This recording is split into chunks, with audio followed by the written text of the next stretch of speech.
Oh, welcome, ladies and gents. So, Star Wars: The Acolyte, which is oddly being headed by Leslie Headland, the ex-secretary or personal assistant of Weinstein. Wrap your head around that one. Has essentially its cast been revealed? Quite a good cast, actually. Quite a good cast, and it also has a plot synopsis revealed. The plot synopsis I don't really care about because it's set in the High Republic era, which is this thing that they keep trying to push.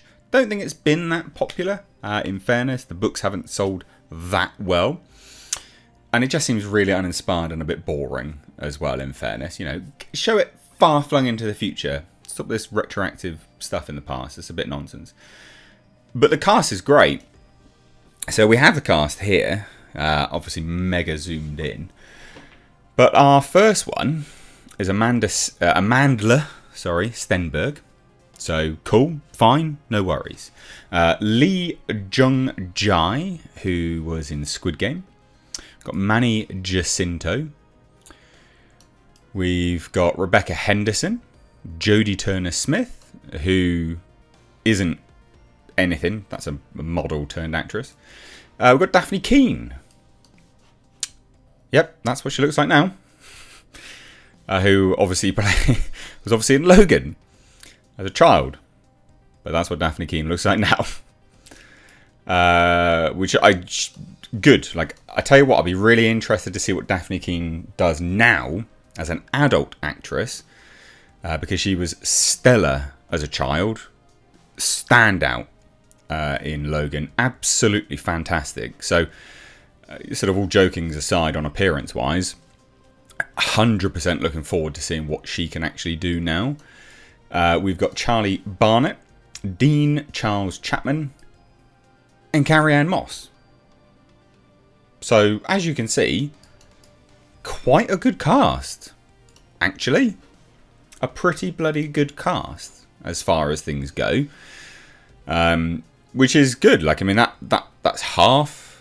Well, that's not half the battle. It's 1/3 the battle having a good cast, good performers. But we have it here. Here's the first plot synopsis anyway, I guess. So it says that it's a mystery thriller that will take viewers into a galaxy of shadowy secrets and emerging dark side powers in the final days of the High Republic era. A former Padawan reunites with a Jedi Master to investigate a series of crimes, but the forces they confront are more sinister than they ever anticipated. So, in theory, mystery thriller does actually sound quite good. I'm all for Star Wars doing, I guess what Marvel were doing, which was, let's take a look at, the comic book movies and superhero films and other genres and just inject that genre into the superhero setting. So, like, Ant-Man was a heist movie. Like things like that. So I'm all for a mystery thriller in the Star Wars universe. I think that's a good idea. It keeps things quite fresh. But the era that it's in, the time period setting, is stuff which I'm not really interested in the High Republic era. And it would seem, based on the literature that's been revealed and sort of, has come out now, not a lot of other people are especially interested in it either. Which, is fine. Like, that just is what it is, It could be that this series turns that around and people go, oh, you know what, actually, this is quite a good era. Let's take a look at some other bits and pieces, Let's have a look at the literature and stuff. But as it stands now, High Republic era is not that interesting. So, shame. Overall, though, a former Padawan reuniting with a Jedi Master to investigate a series of crimes. Cool. And then, of course, dark side. People get involved.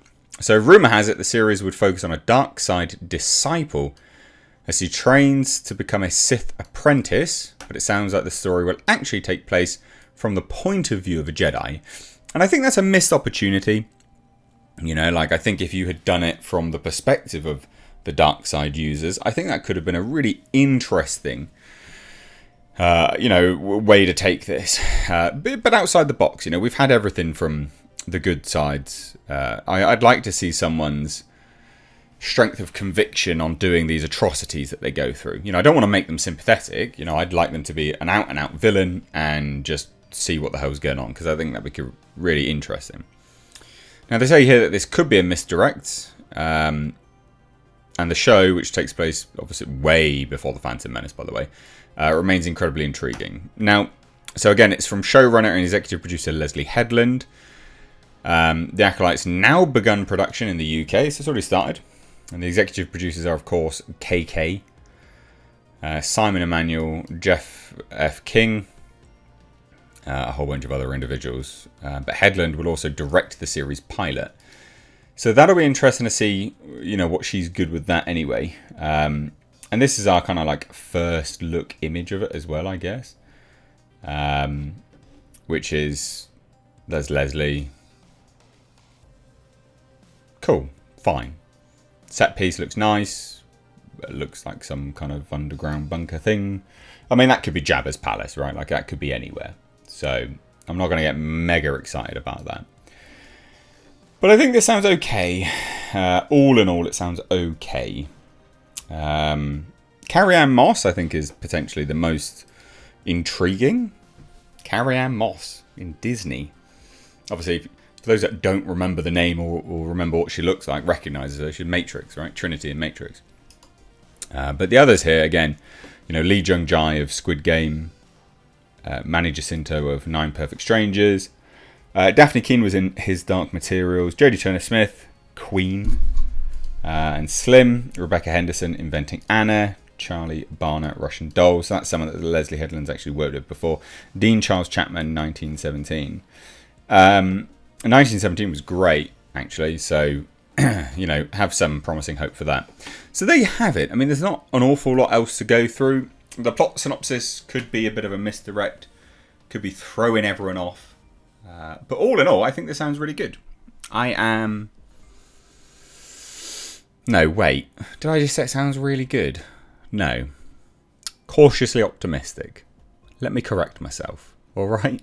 Let me correct that. Cautiously optimistic. But let me know what you guys think down below. Returning subscribers, cheers. But please do check out my second channel. Links in the description box. All my live streams and highlight clips all go over there now. So I'm live streaming again, different format, new panel, everything. Complete rework of everything. So check it out in the description box. But anyway, cheers guys. Take care.